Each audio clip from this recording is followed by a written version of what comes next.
In 1895, the US government faced a historic default. Panicked foreign investors cashed in American bonds or gold, draining national reserves to a breaking point.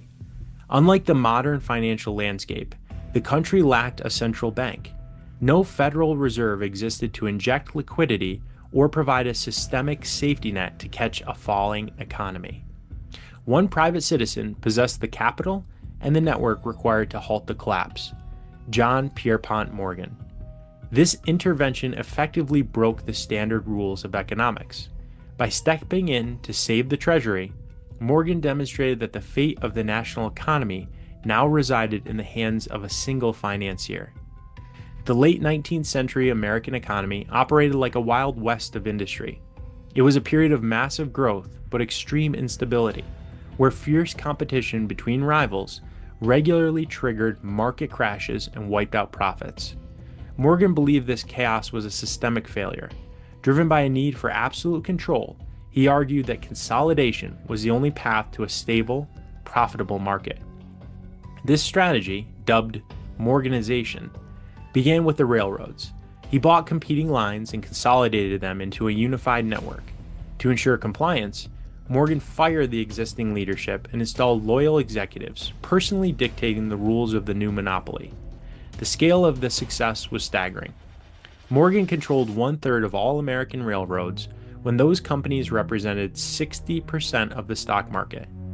Morganization provided a scalable weapon for conquering entire sectors of the national economy. With the railroads secured, Morgan applied the same consolidation blueprint to the rest of America's industrial giants.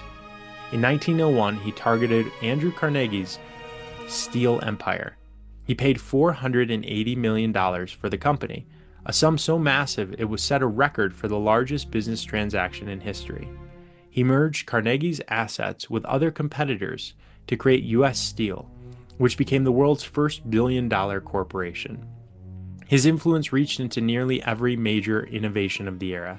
He financed Thomas Edison's early experiments, eventually engineering the mergers that created the General Electric monopoly, and helped build the foundation for AT&T. By the turn of the century, Morgan acted as the central nervous system of the American industry, holding the power to decide which companies lived and which ones were liquidated. This chart shows the severity of the 1893 Depression. As foreign investors fled the American market, the U.S. gold reserves plummeted, eventually hitting a critical low of just $9 million. President Cleveland tried to sell bonds to the public to shore up the reserves, but the traditional process was moving too slowly to prevent an imminent default on the nation's debts. Morgan traveled to Washington and pitched the president on a private syndicate of bankers. They would provide the gold directly to the Treasury using a Civil War-era loophole to bypass the need for congressional approval. The execution was near instant. Morgan's team secured 3.5 million ounces of gold and sold out the corresponding government bonds in only 22 minutes. While the move saved the economy from collapse, Morgan ensured the deal was highly lucrative for his firm, securing generous rates that resulted in a massive personal profit. The U.S. government had essentially outsourced its sovereign financial survival to a single businessman. The limits of that arrangement were tested again during the Panic of 1907. Bank runs were sweeping the nation, and the entire financial system stood on the brink of a total breakdown. The crisis forced President Theodore Roosevelt to seek help from the very man he had previously sued for antitrust violations. Morgan summoned the country's top banking executives to his private library on Madison Avenue and physically locked the doors. Despite suffering from a severe cold at age 70, Morgan refused to let the executives leave until they agreed to fund a master bailout plan for their failing competitors. His heavy-handed tactic worked. The banking elite committed their capital, liquidity returned to the market, and a national depression was averted. By literally trapping the nation's financial leaders, Morgan proved he had become the absolute dictator of the American economy. The end of the 1907 panic brought a chilling realization to the American public. The nation's survival relied entirely on the mood and the health of one private citizen. Backlash followed. The government summoned Morgan to testify before the Pujo Committee to investigate the true reach of what they called Wall Street's money trust.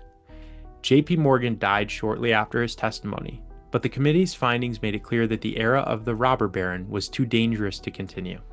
In response, the US government established the Federal Reserve. They created this decentralized system explicitly because they could no longer risk another JP Morgan holding that much control. The Federal Reserve was designed to be a systemic solution, a permanent lender of last resort that didn't depend on the personal capital of an individual financier. While the government successfully stripped this level of power away from individuals, the corporate empire Morgan built remained. His original firm continued to merge and expand over the next century, eventually becoming JP Morgan Chase, today's financial behemoth that manages over $3 trillion in assets. If this story gave you something to think about, you'll find more resources and related links in the description below. Subscribe if you want to see more stories just like this one.